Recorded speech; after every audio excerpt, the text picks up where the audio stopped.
Um avião de passageiros se prepara para aterrissar no aeroporto de Amsterdã. Visual com pista. Quando, de repente... Vira! Vira! Vira! O desastre acontece.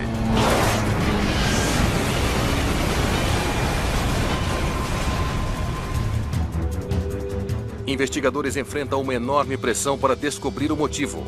Quando uma coisa acontece no aeroporto, tem mais atenção do público. Mas fica difícil encontrar respostas. Não tinha nada que indicasse que eles estivessem numa situação desesperada. Um exame cuidadoso das evidências Não tem nada de errado aqui, o indicador está funcionando bem. só aumenta o mistério. Por que será que eles decidiram voltar? Poderão os investigadores descobrir o que realmente condenou o voo 433?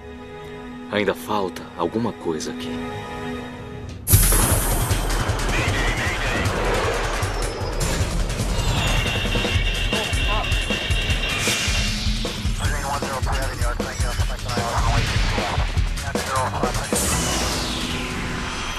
Mayday Desastres Aéreos. Esta é uma história real baseada em relatórios oficiais e relatos de testemunhas.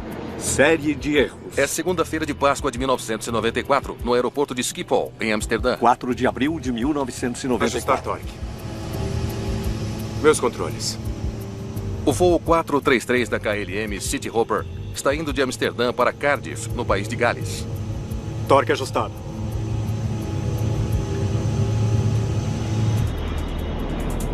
O tempo de voo é de 1 hora e 20 minutos.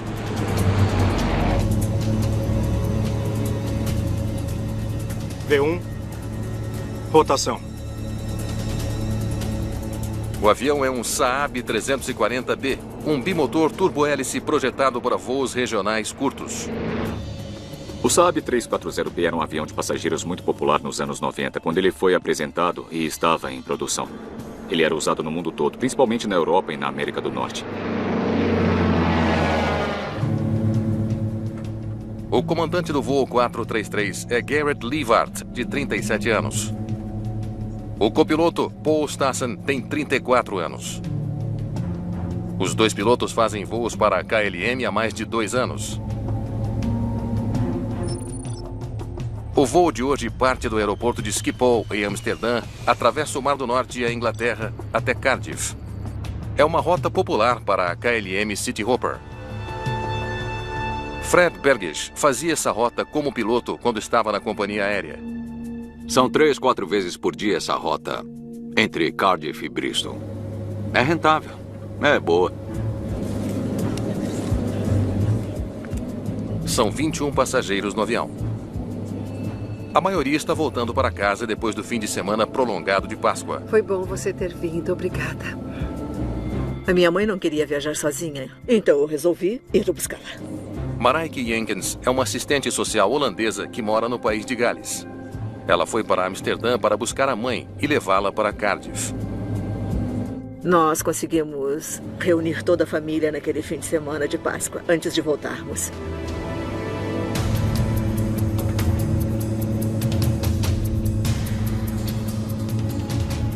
Olha aquilo em frente, está vendo? Eu estou.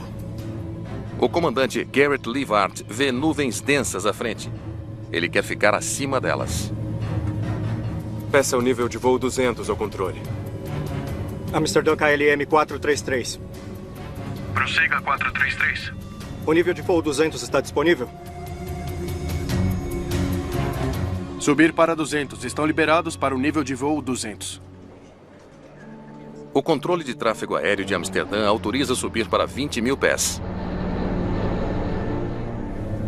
Obrigado, senhor. Subindo para o nível de voo 200 KLM 433. O comandante resolveu ficar acima do mau tempo. Foi uma boa decisão, é claro. Queremos conforto para os passageiros. Evitar turbulência, evitar tempestades. E foi isso que eles fizeram. A companhia já pediu para você ser instrutor? Não, ainda não. É preciso muita experiência para chegar a isso. É muita responsabilidade.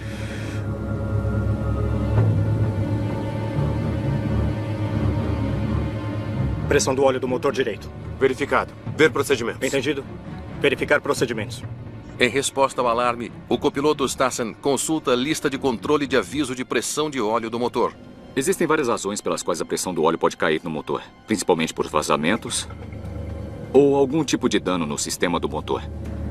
Lista de controle de emergência para a queda de pressão do óleo do motor e propulsor. A lista de controle diz para monitorar a luz de aviso e os indicadores de pressão do óleo. Se a luz de aviso estiver acesa ou o indicador estiver abaixo de 30, então pode continuar. Mas se tiver os dois, então desligue o motor. Esse não é o caso. Isso é muito estranho. Existem muitos avisos que podem surgir numa cabine. Alguns são muito sérios e nos quais os pilotos precisam imediatamente iniciar procedimentos de emergência. Outros, como esse, eles têm tempo para consultar a lista de controle e seguir passo a passo com a lista, para garantir que o problema não seja sério. E o que temos agora? Então a luz está acesa, mas estamos acima de 30 PSI. Então... continue a operação normal. Sim. A tripulação termina a lista de controle e decide que é seguro continuar voando.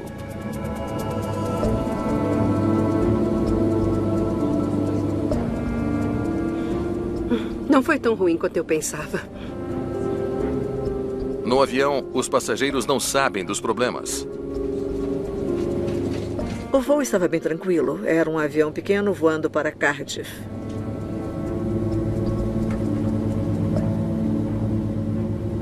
Tudo bem. Nós não estamos mais subindo. Na aproximação a 17 mil pés, o comandante Livart percebe um problema com o desempenho do avião. Não está subindo tão rápido quanto deveria. Precisamos voltar para Amsterdã. Faça uma chamada PAN. Solicitação para manter o nível de voo 160. Diga que temos um problema técnico. Uma chamada PAN, ou o piloto dizendo PAN, PAN, PAN, significa que existe uma situação em comum. Não é uma situação crítica, não é uma situação de emergência ainda, mas é para indicar ao controle de tráfego aéreo. Por favor, prestem atenção em nós. Precisamos de ajuda extra. Amsterdã KLM 433. Pam, pam, pam, pam, pam, pam. Temos um problema no motor e gostaríamos de manter um 160 para retornar a Schiphol. Entendido, senhor. Pode virar à direita em direção a Schiphol. O controlador autoriza a solicitação do piloto. Temos uma PAN do KLM 433 retornando a Schiphol agora.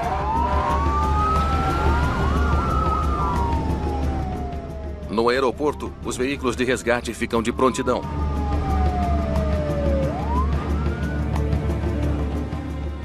Menos de 15 minutos depois da decolagem, o voo 433 da KLM está voltando a Amsterdã.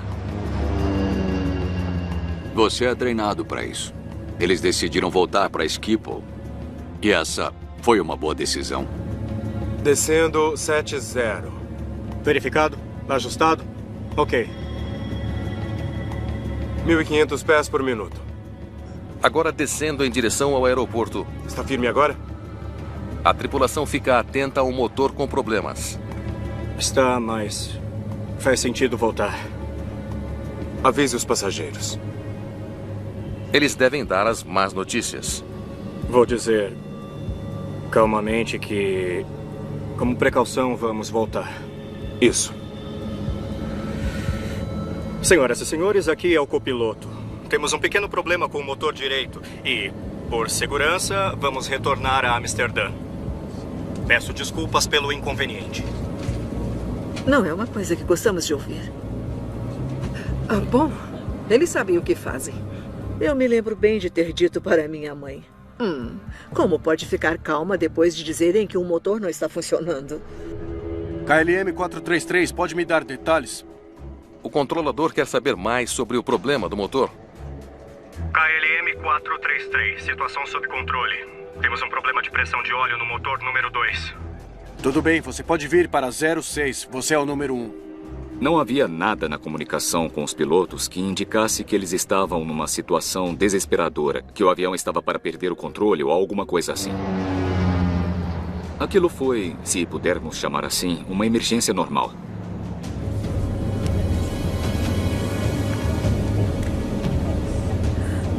Eu achei que eu fosse chegar em casa às 4.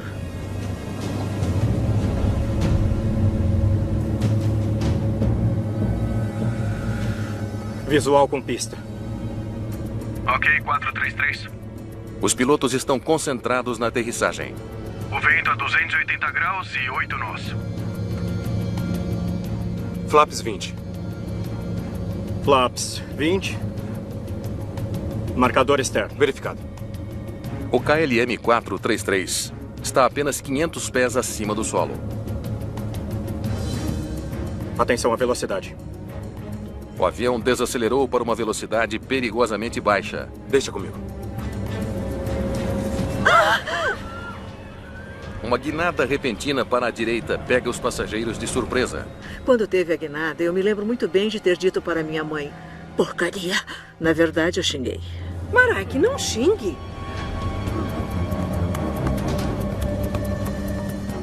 Tem que chegar em linha reta. Quando tem uma inclinação tão perto do chão, é sempre um problema. O comandante se esforça para nivelar seu avião. Arremeter, ajustar torque, flap 7, recolher trem de pouso. O comandante Livert tenta arremeter. O avião deu uma guinada forte para a direita. E nesse momento ficou bem claro que tinha alguma coisa errada. Não há salvação para o voo 433. Vira! Vira! Vira! Garrett! Garrett! Garrett!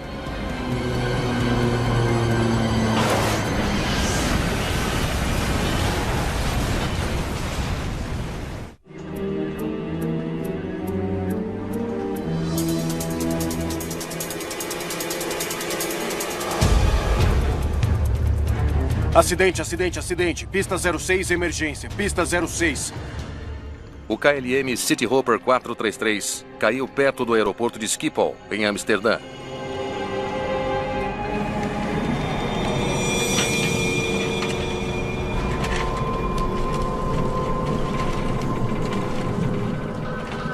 De alguma forma, Mareike Jenkins e a mãe sobreviveram. Eu me lembro de estar tudo muito, muito quieto. Então, todas as coisas que a gente imagina que podem acontecer, como pessoas gritando e pânico, não aconteceram. Mamãe, você está bem? Vamos sair. Eu disse para minha mãe, vamos soltar o cinto porque temos que sair daqui. E ela disse, mas ninguém disse que podemos. E eu disse, eu acho que ninguém vai falar, mamãe. Então eu vou fazer isso. As pessoas perto da pista que observavam aviões aterrissando correm para ajudar.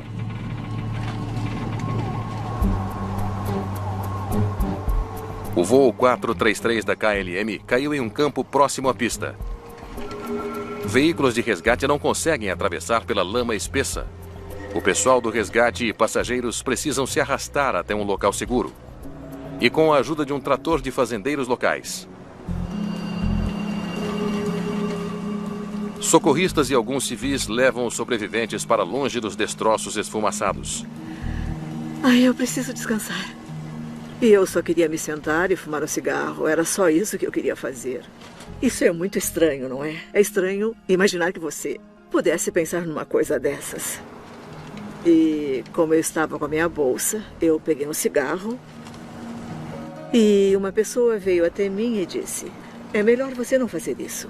Depois do que acabou de acontecer, eu vou fazer o que eu quiser. E a pessoa disse, mas você está coberta de querosene. E eu disse, bom, se eu fosse morrer hoje, eu já teria morrido. Eu vou fumar esse cigarro, seja como for.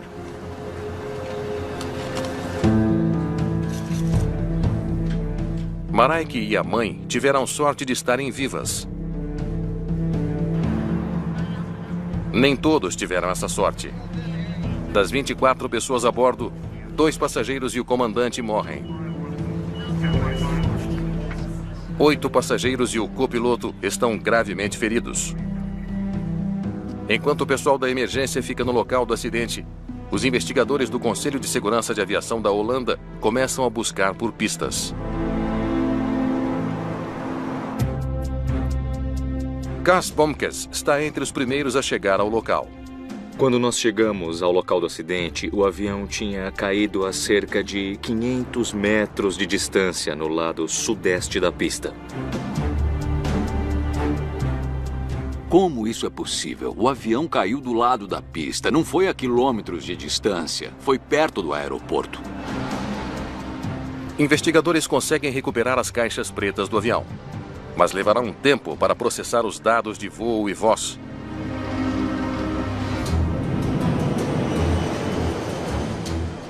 Os investigadores querem ouvir o que o controlador de tráfego aéreo tem a dizer sobre o acidente. Ben Gronendick é o investigador do caso. Nós fomos até a torre e conversamos e tivemos as primeiras informações. Como a colisão aconteceu em plena vista, também tivemos os relatórios do que ele viu. Eles emitiram uma chamada PAN. Vamos voltar para o aeroporto. Nós recebemos informações do controlador do controle de tráfego aéreo que o piloto retornou de um voo para Cardiff.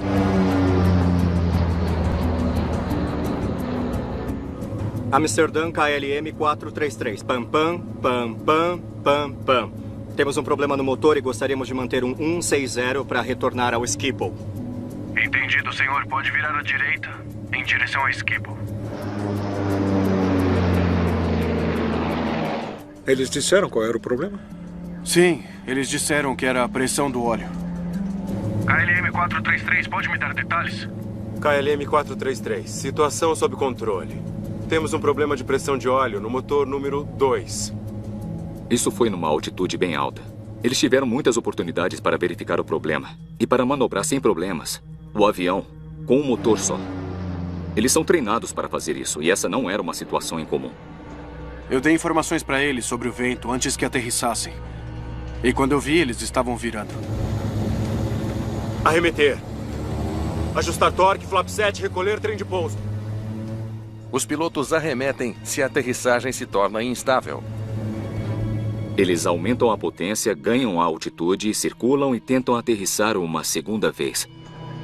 Como sabe que estava tentando arremeter? Pude ver o trem de pouso sendo recolhido. Para ajudar a reduzir o arrasto, os pilotos recolhem o trem de pouso para arremeter. Eles tinham virado para a direita da pista. Algum tipo de problema de controle de voo? Um mau funcionamento do leme, dos ailerons ou outras superfícies de controle poderia explicar por que o avião se inclinou tão violentamente no último momento.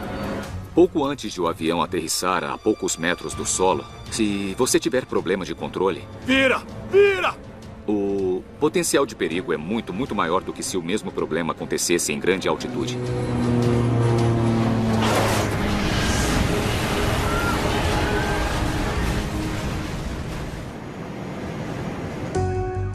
Os investigadores têm duas novas pistas. A tripulação teve um problema com a pressão do óleo e perdeu o controle do avião quando tentou aterrissar. Vamos nos concentrar no motor e nos controles de voo. Os investigadores enfrentam questões difíceis na busca por uma causa, mas o público já está exigindo respostas. Quando uma coisa acontece no aeroporto, tem mais atenção do público. Nós tentamos não tirar conclusões precipitadas e ficamos neutros e começamos uma investigação. Em um hangar no aeroporto de Schiphol, os investigadores do Conselho de Segurança de Aviação da Holanda vasculham os destroços em busca de pistas para explicar o acidente do voo 433. Eles precisam saber se o avião sofreu um defeito no controle de voo. Nós queríamos excluir todos os possíveis fatores que poderiam ter contribuído para o acidente. Vamos começar com o leme. Os investigadores sabem que o avião virou para a direita durante a tentativa de aterrissagem, mas não sabem o motivo. No ar, os pilotos movem o leme para a esquerda e para a direita para controlar a guinada do avião ou a rotação horizontal. É uma superfície de controle crítica para ajudar a se alinharem com a pista.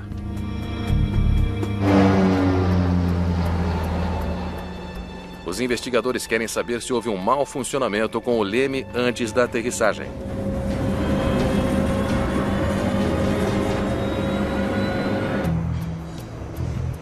Eles precisam examinar o dispositivo de travamento do leme. Ele é usado para travar o leme no local para evitar que ele se mova com um vento forte enquanto estiver em solo. Teria o leme travado de alguma forma durante o voo, causando uma perda catastrófica de controle? Eu posso dar uma olhada? Se a trava de comando ainda estivesse ligada, com certeza isso afetaria o controle do leme. Então era preciso verificar isso. Eles estudam os componentes do leme e procuram por qualquer sinal de mau funcionamento no sistema de trava de comando. Não tem nada de errado aqui. A trava está boa. Não encontramos nada de errado com a trava de comando. Uma análise mais detalhada revela que todas as outras superfícies de controle de voo do avião também estavam funcionando corretamente. Flaps 20. Flaps 20. A causa do desastre mortal está em outro lugar.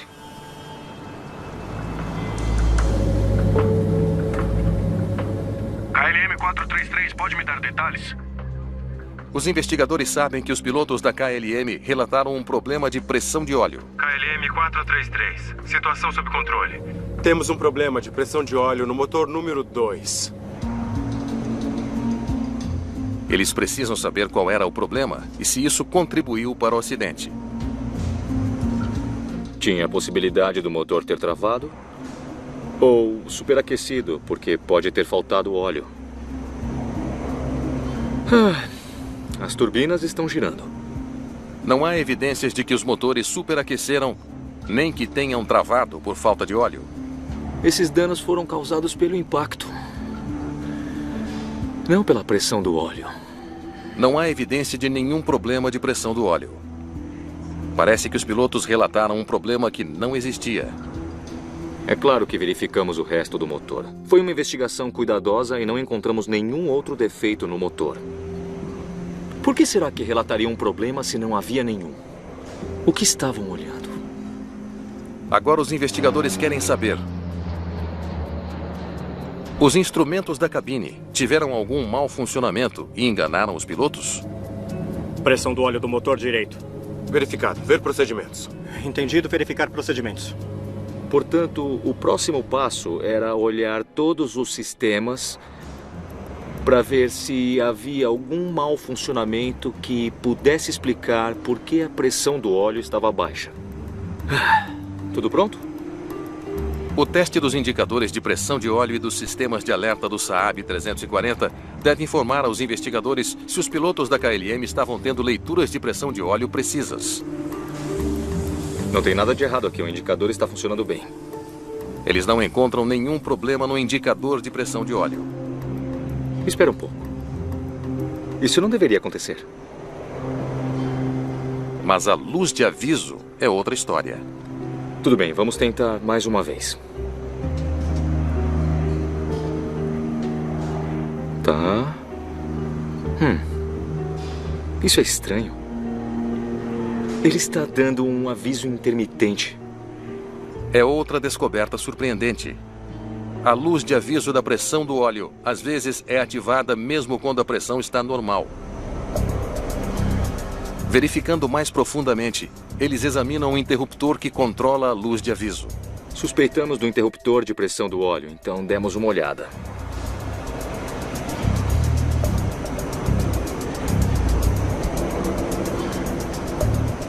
Ah, entendi.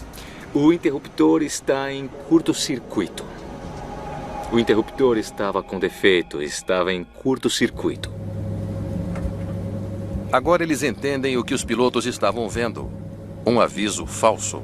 A companhia já pediu para você ser instrutor? Não, ainda não. É preciso muita experiência para chegar a isso. É muita responsabilidade.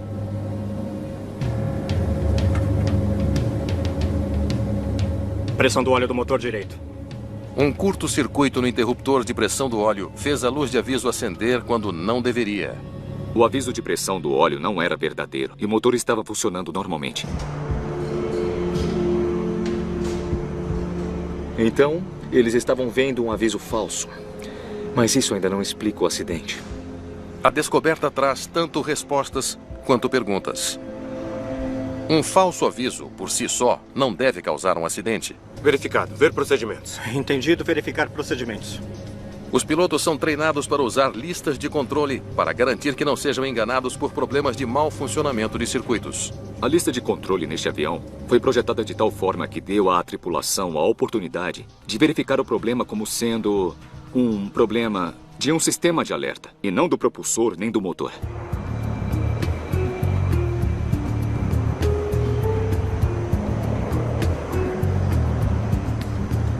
Bom, agora eu preciso ver como é que está o copiloto.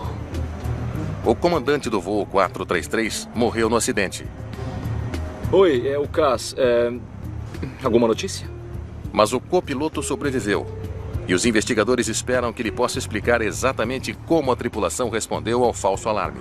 É sempre muito importante ter as primeiras impressões da tripulação sobrevivente. Mas, na verdade, isso nem sempre é possível. Então, nenhuma novidade? Tudo bem. Obrigado. O impacto deixou o copiloto com amnésia severa. Ele não se lembra de nada do voo. Os investigadores precisarão procurar respostas em outro lugar.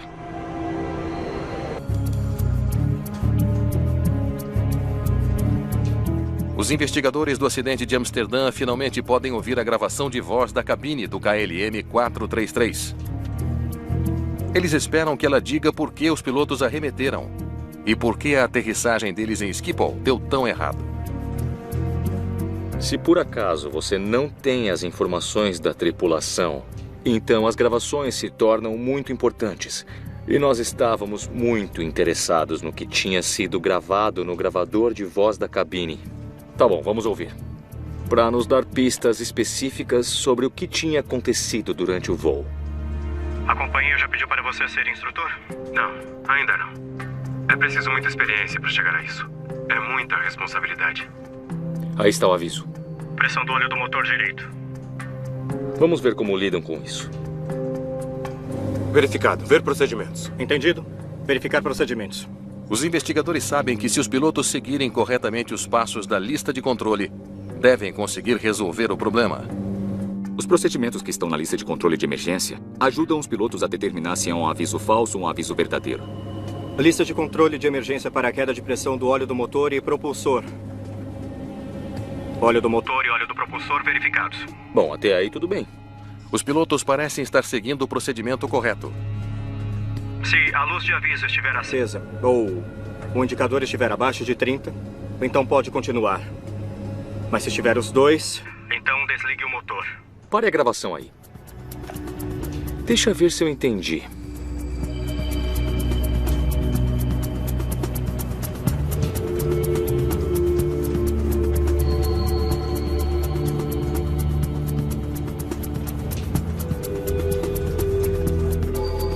Se a luz de aviso estiver acesa e o indicador estiver abaixo de 30 psi, então desligue o motor.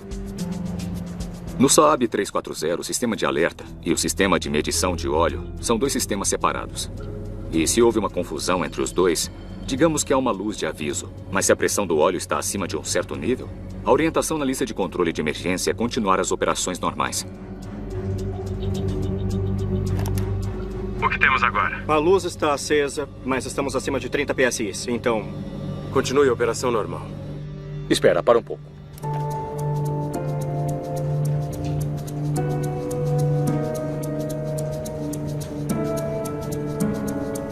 Bom, vamos lá. Eles tiveram a luz de aviso, mas a pressão do óleo estava acima de 30 psi. Então eles poderiam ter continuado voando. A gravação revela que não só era seguro para os pilotos continuarem o voo. Eles sabiam que era seguro. Por que será que eles decidiram voltar? Jan Buitenhuis era um investigador da KLM especializado em gravações de caixa preta. Bom, é claro que cabe ao comandante decidir se ele continua ou volta, mas não havia razão para voltar. Avança até o final da lista de controle e vamos ver se eles dizem mais alguma coisa sobre isso. Tudo bem. Não estamos subindo mais. Não. Deve ser por isso que eles voltaram. Precisamos voltar para Amsterdã. Faça uma chamada PAN. Solicitação para manter o nível de voo 160. Diga que temos um problema técnico. Amsterdã KLM 433. Pam, pam, pam, pam, pam, pam. Espera, para um pouquinho. Eles não subiram. Os investigadores ficam perplexos. Todas as evidências mostram que os motores estavam funcionando normalmente. O único problema era um alarme falso. Então por que o avião estava com problemas para subir? Não tem nada de errado com os motores.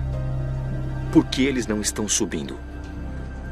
O mistério do voo 433 está sendo difícil de resolver, mas a mídia e o público em geral precisam de respostas rapidamente. Nós ainda estamos investigando, temos que ter cautela. No mês seguinte, problemas surgiram porque deve ter sido um piloto da empresa que ligou para a imprensa e disse: eu sei com certeza que foi um erro do piloto.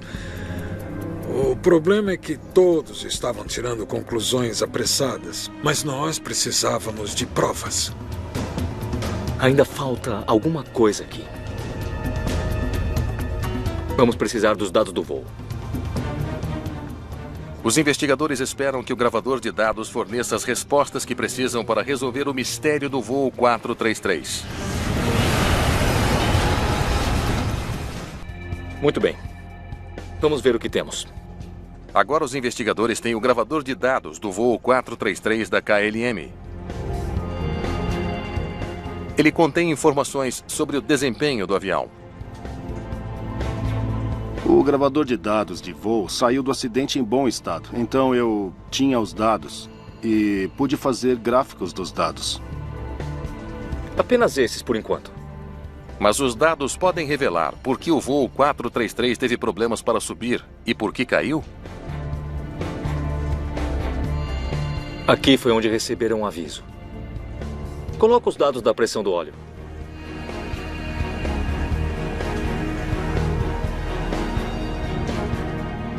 É muita pressão. Os dados mostram que a pressão do óleo não caiu abaixo de um nível seguro. Não foi isso que impediu que o avião subisse.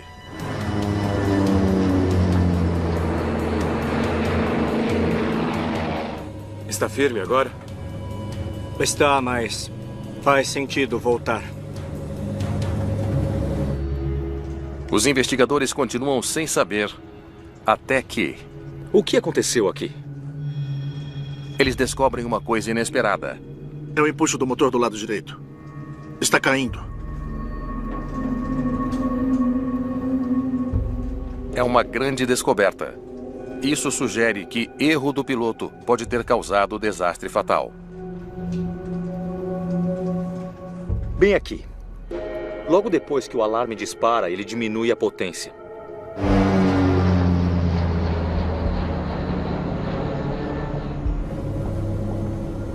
Pressão do óleo do motor direito. Verificado. Ver procedimentos. Entendido. Verificar procedimentos. Quando teve o aviso, ele decidiu diminuir a potência. E ninguém sabia o motivo. Foi até marcha lenta.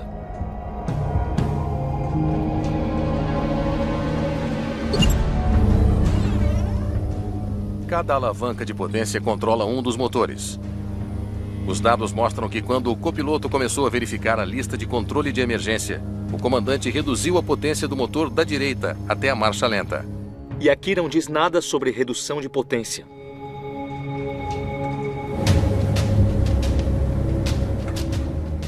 O comandante pode ter tentado proteger o que ele achava que seria um motor danificado, diminuindo a potência.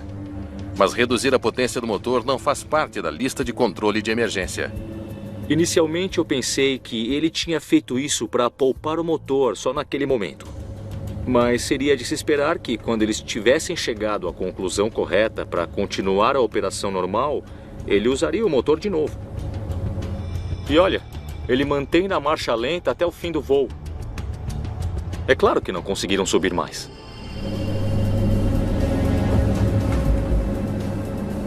Tudo bem. Não estamos subindo mais. Não. Se não usar um dos dois motores naquela altitude, não dá para subir muito. Bom, o alarme falso dispara. Ele reduz a potência do motor direito e foi isso que fez a pressão. Isso faz com que a pressão do óleo caia. Isso é muito estranho. Está diminuindo, Garrett.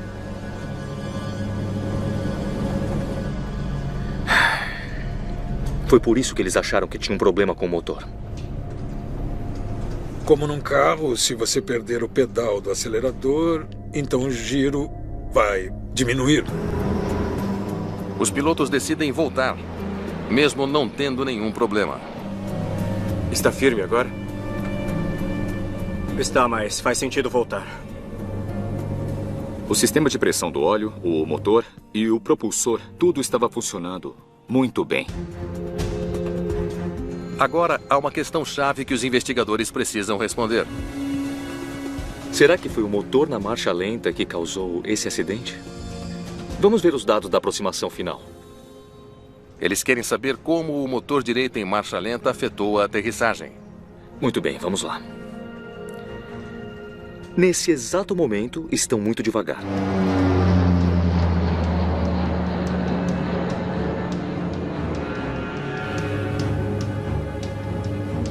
Atenção à velocidade. Deixa comigo.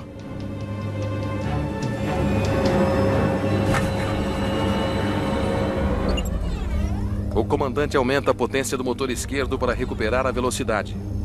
Mas como o motor direito não está produzindo empuxo, o motor esquerdo empurra a aeronave para a direita. Eles desviam para a direita da pista sobre o campo.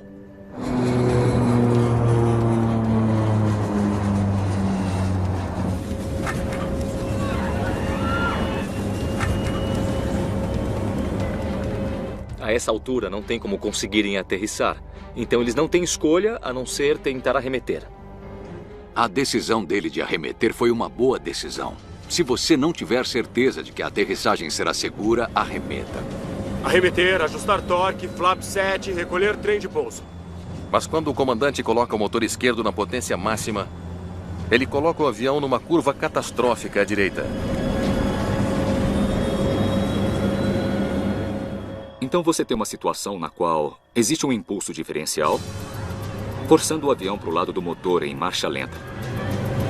Vira! Vira! Vira logo! Garrett! Garrett! Garrett!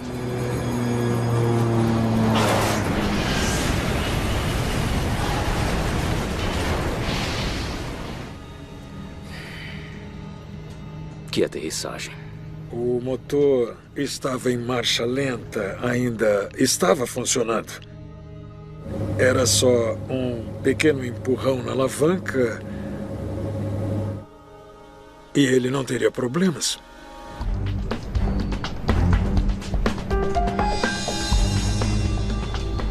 Mesmo com os investigadores tendo descoberto sérios erros de pilotagem, a culpa toda estaria nisso. Muito bem. Então, qual era a qualificação desses caras? Investigadores holandeses examinam os registros de treinamento dos dois pilotos do voo 433 da KLM. Horas de voo, testes práticos, tempo de descanso. Parece que está tudo certo. Está faltando alguma coisa aqui. O que mais nós temos? Os pilotos parecem estar aptos para voar. Os dois pilotos eram certificados. Não havia dúvida que estavam qualificados.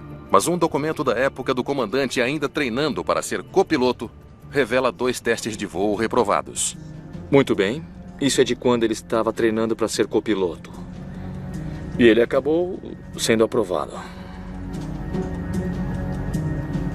Um segundo. O que temos aqui? Olha só. Isso tudo está começando a fazer sentido. Os registros de treinamento mostram que o comandante Leeward teve dificuldades com o mesmo tipo de problema que ele enfrentou no dia do acidente. A perda de um motor. Ele foi reprovado nesse teste 2 vezes. É uma descoberta importante.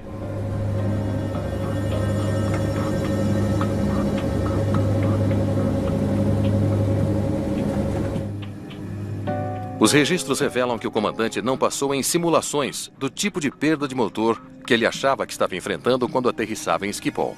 Porcaria. Nós examinamos o treinamento e descobrimos que a tripulação, principalmente o comandante, teve dificuldades com um motor inoperante durante o voo. E a única outra vez que ele fez o teste foi em novembro de 92. E ele quase não passou. Os registros mostram que o comandante teve uma nota padrão, o mínimo necessário para passar. Depois desse fato, ficou claro que faltaram algumas coisas quando se trata do treinamento e das operações desses tipos de aviões. Os investigadores finalmente entenderam a sequência de eventos que levaram à queda do voo 433 da KLM Cityhopper. O comandante estava preparado para fazer isso? E o copiloto não questionou as decisões dele. E nenhum deles entendeu o perigo em que estavam.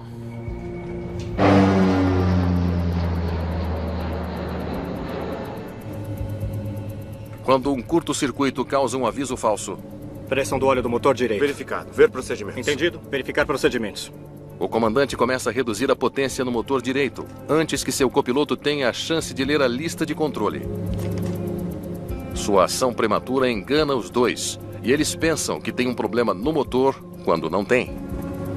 Havia informações disponíveis para os dois pilotos, mas de alguma forma não estavam comunicando essas informações um para o outro de uma maneira que permitisse a eles tomar as decisões certas. Lista de controle de emergência para queda de pressão do óleo do motor e propulsor. Quando eles puseram o motor direito em marcha lenta, eles tiraram esse motor da cabeça como opção. A alavanca direita de potência ficou na posição de voo em marcha lenta. E eles não discutiram as consequências disso. Visual com pista. Ok, 433. À medida que os pilotos se aproximam da pista... Atenção à velocidade. Deixa comigo. Os problemas que criaram para si mesmos começam. As coisas ficaram mais instáveis. Entraram numa situação na qual ficaram com pouco controle sobre o que estava acontecendo. Arremeter. Ajustar torque, flap 7 e recolher trem de pouso. A tentativa de arremeter usando apenas um motor foi o erro final. Dá para ver nos dados do voo, dá para ver nas alavancas de potência. Então perderam o controle. Vira! Vira! Vira! Garrett! Garrett! Garrett!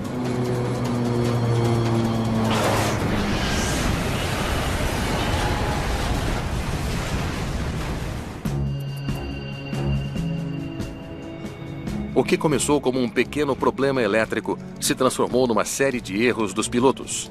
Mas o Conselho de Segurança da Aviação da Holanda determina que a causa desses erros vai além da cabine. Na maioria das vezes, o piloto comete um erro porque se torna muito complicado. Neste caso, não estava complicado. Então, o que ele pensou devia estar errado. É por isso que o treinamento precisa ser melhorado e que seja levado muito a sério. Muitas das recomendações dos investigadores são voltadas diretamente para a companhia aérea. O relatório final pede que a KLM revise as técnicas de teste de pilotos, que estabeleça treinamentos de gerenciamento de cabine e que melhore a orientação sobre voar com um motor em marcha lenta. É fácil culpar os pilotos, ainda mais quando, neste caso, um deles não sobreviveu e o outro perdeu a memória. Mas isso é mais uma situação de sistema. Uma das lições é o que pode ser aprendido aqui para todas as partes do sistema. As tripulações de voo, os manuais de operação, os fabricantes, as companhias aéreas, que papel todos têm. E como esses papéis podem mudar para evitar isso no futuro, ou para que seja menos provável que isso aconteça.